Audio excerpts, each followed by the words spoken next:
empowering individuals to be all that all they they should be or should be, all to should be be in Christ, to be restore hope to the broken and hurting, hurting. developing disciples I through love, love serve serve the community in love. church, the church trying. Those are the core values that the pastors want us to know by heart, because these 4 things are the drivers of our work as Antioch Baptist Church. So let's make sure that we practice those and know them by heart, and then that we live them. Again, the topic for the month is going in faith, and we're dealing with Hebrews chapter 11. And I'm going to give us 5 questions. I'm going to try to break us out into 5 different groups and give us 5 questions at the end of something I'm going to run through pretty quick, because I want us to really spend our time on those questions. And each of us in the group, really go into these questions, because this is the essence of who we are. This is the essence of who God is. This is the essence of our work. But let me run through some things just for a moment here, so that we can understand why the questions are so important.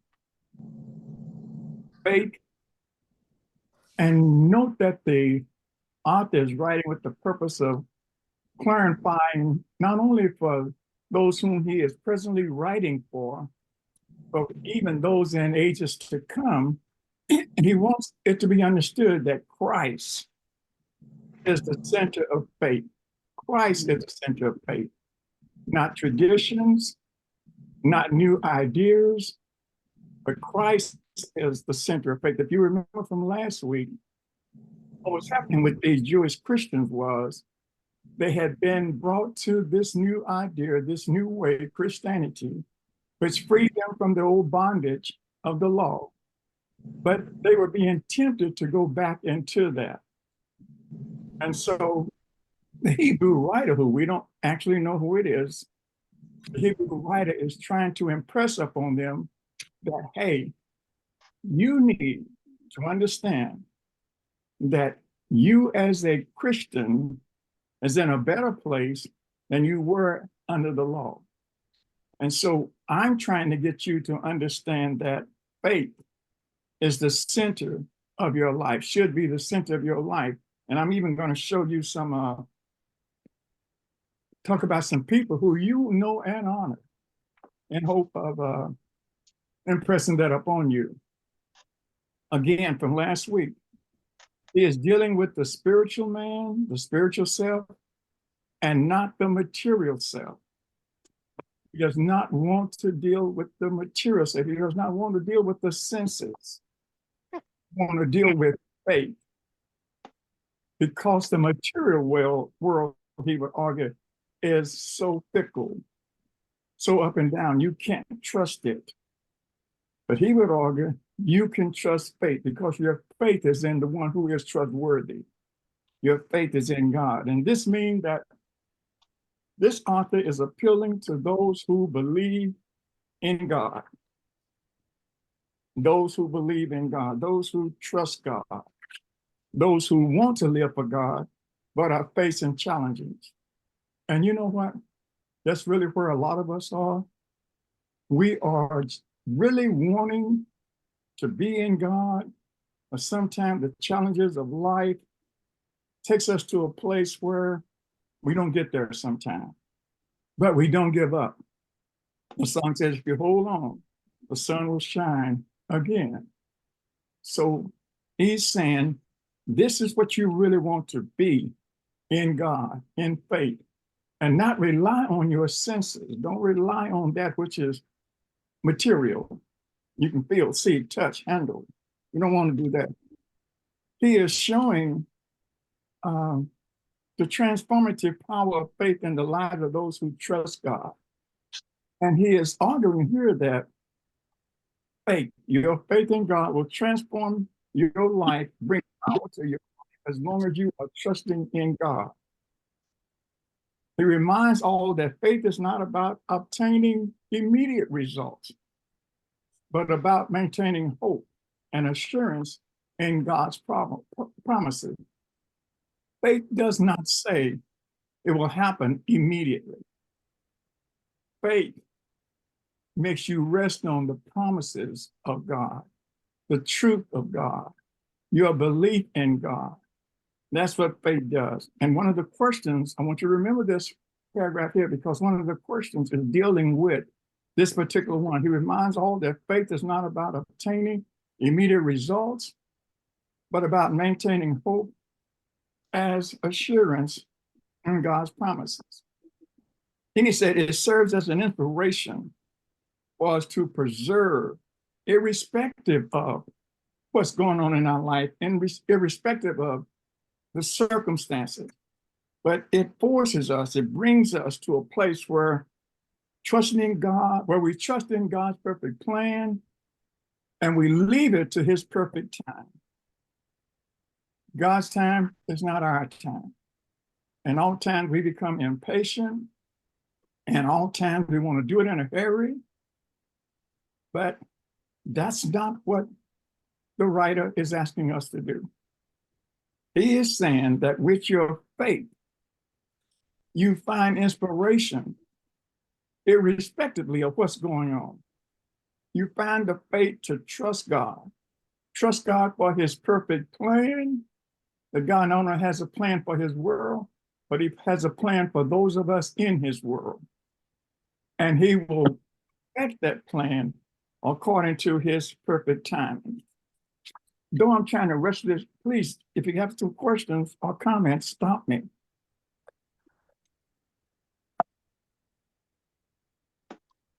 Two critical aspects of faith that he approaches. One is substance, and the other is evidence. The first vital aspect of faith is the substance of things hoped for. And that's in that first verse. When he's talking about substance is the expressions. The substance of things hoped for. He is saying what faith does is give you the assurance, the confidence, the reality of things that are hoped for. It provides for us a firm foundation, the real being, the actual existence, a resolute trust of things hoped for, even though you don't have it right now. Faith gives you the assurance of it, the confidence of it, the reality of it. Faith is the foundation of it, because you're resting on the promises of God.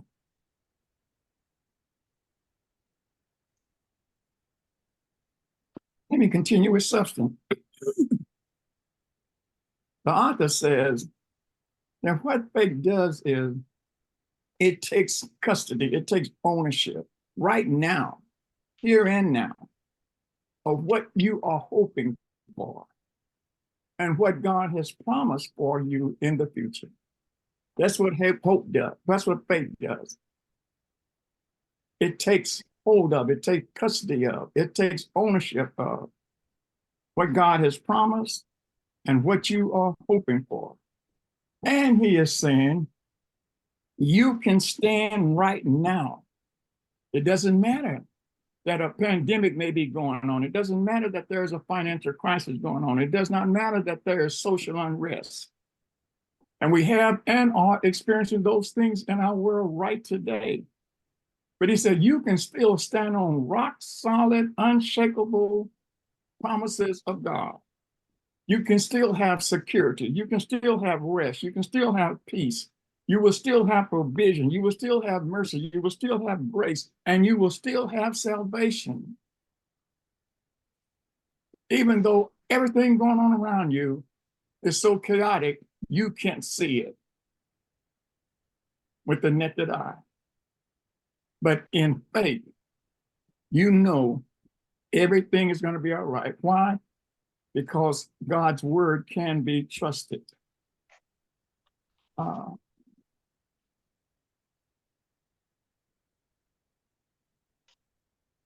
see if I can get to the next one.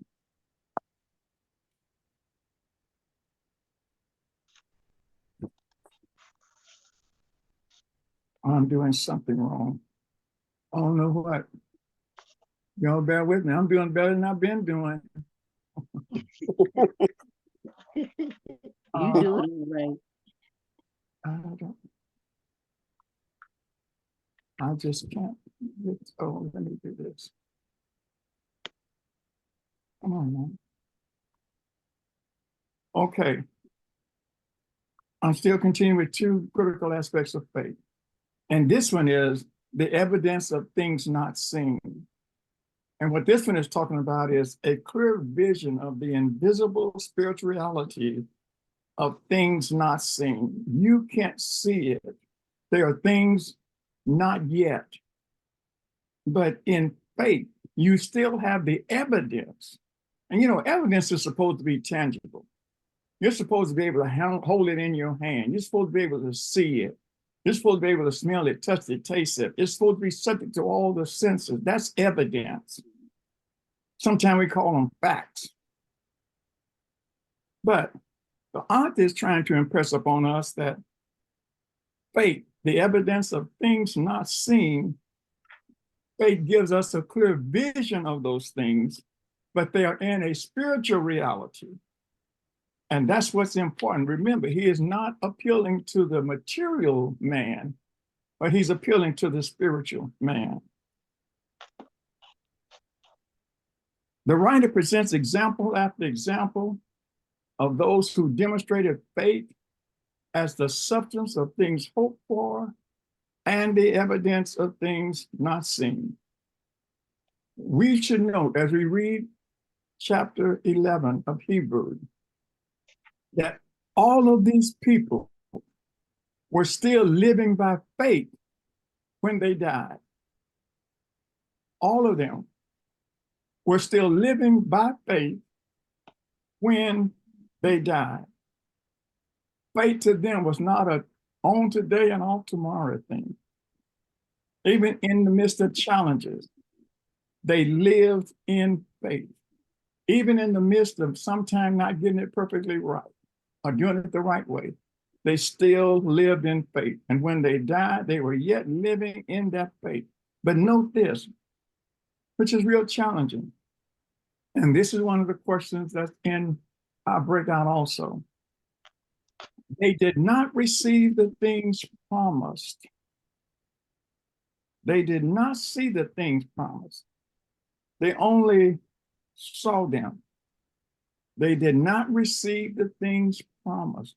I'm gonna let that one soak just for a second. They did not receive the things promised. Although they were promised, they did not receive them. They only saw them and welcomed them from a distance. They didn't witness what they had hoped for. These were people that they knew from their history and whom they honored.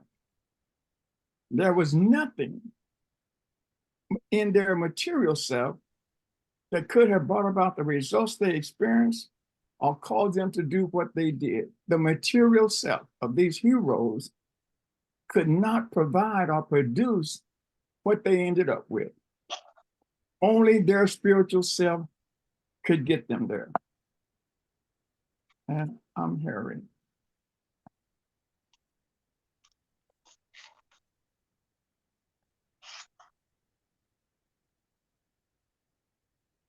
So the author highlights their faith as that which motivated them to endure trials and hardships. Do you think we have come to understand that the way to endure trials and hardships is to live in faith? You know, I don't think that I could witness to any other way to endure hardships and trials.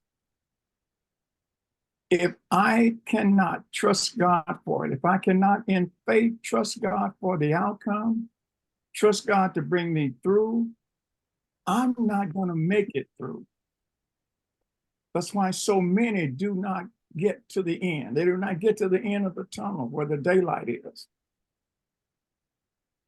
But he is saying your faith is what motivates you. And I underline that word motivate. It inspires you. It causes you to want to fight for it, to endure trials and hardship. And it was a result of their obedience to their faith that caused them to act upon their hope, to grab their hope even though they could not see it, grab their hope even though they could not touch it. It made them preach boldly, pray unceasingly, love unconditionally, serve compassionately, and work tirelessly.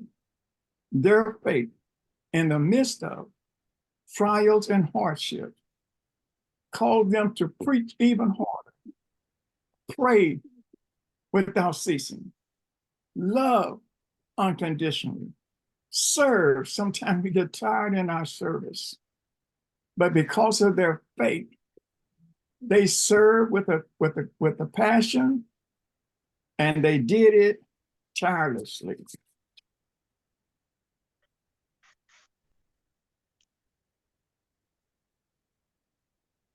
Let me go back. I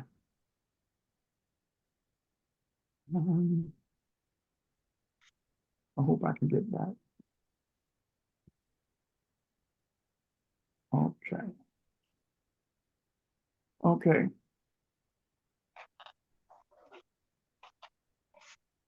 Okay. Chapter 11 is a powerful chapter in the New Testament, highlighting the role and importance of faith in the life of the believer. That's what chapter 11 wished to do for us. The examples from the Old Testament show that faith can guide and empower men and women to perform God's will, even in the midst of great trials. Okay. And let me ask, are there any questions or comments on this so far? Because I want to hurry and get us to the breakout question. And what you see on the screen right now, either take a picture of it, so when you get into the breakout room, you'll remember there are going to be 5 breakout rooms. Remember what your question is, write them down, or take a picture of them so that you will know, because sometimes we get into the class in the breakout room and we forget the question. So write it down, take a picture so you will know. I would love for every person in the room to make comments, but go ahead and select one person who will report for you when we come back together. Now, let me see if I can get us. Have you taken a picture and wrote these down yet before I go further?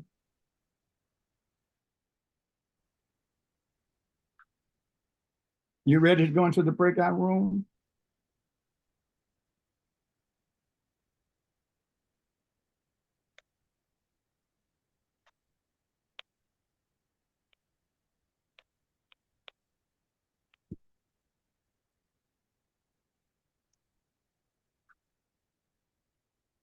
Okay.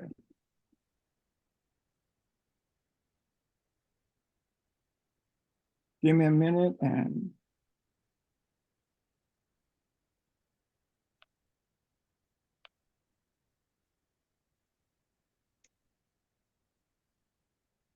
okay.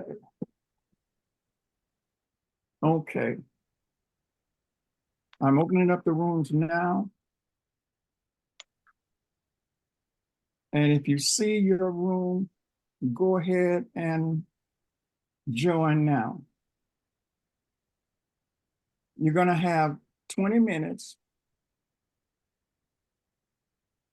And at the end of 20 minutes, we're going to come back and your person will discuss what you talked about in your breakout. So I'm going to get out of your way so that you can discuss the question that is before you. Please give it your prayerful and most serious attention and effort.